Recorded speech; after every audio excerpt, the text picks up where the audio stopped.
来继续来看年底9合1的选举，今仔日开放登记的第3天，台北市有3个人完成登记，包括民进党的陈时中、无党籍的黄珊珊，甲台湾卫生党的苏焕智。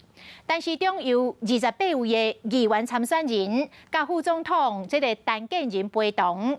这个黄珊珊是由民众党的党主席郭文泰来陪同，两个党大拼场，声势拢真好。 市长选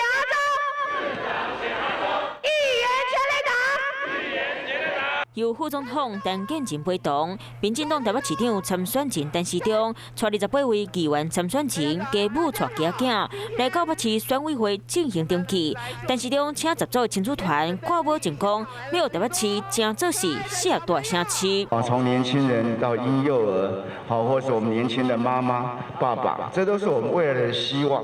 好，台北哈，它应该是一个年轻的都市，它是一个希望的都市。陈时中大声讲政策，讲来讲去，随对的总统。我们要登记，奇怪，哪有说把大门都堵起来叫人家登记的？因为现场的路线有问题，南营议员经费主部案呛声，总送去楼顶登记。陈时中拄到共党议员王世坚，两人气氛敢若淡薄解救。陈时中动算，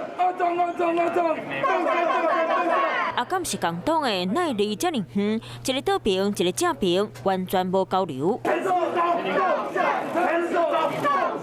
过1点钟后，无党籍台北市长参选人黄珊珊由台北市长郭文泰陪伊，带民众党8位市议员参选人做伙来登记。伟大市民，黄珊珊嘛透过镜头发声，希望每礼拜拢会当有正确的辩论。 每个星期提出自己更重要的相关的对台北市未来的擘画，各个阵营既然都已经提出政见，那就好好来辩论吧。礼拜电影完成登记，台湾卫生调一人苏焕智嘛出现伫咧选委会，嘛有大家看到北市长的选战愈来愈紧张。有事没事赶紧转开华视，还没有订阅华视的 YouTube 频道吗？赶紧按赞订阅，开启小铃铛，我们华视 YouTube 见。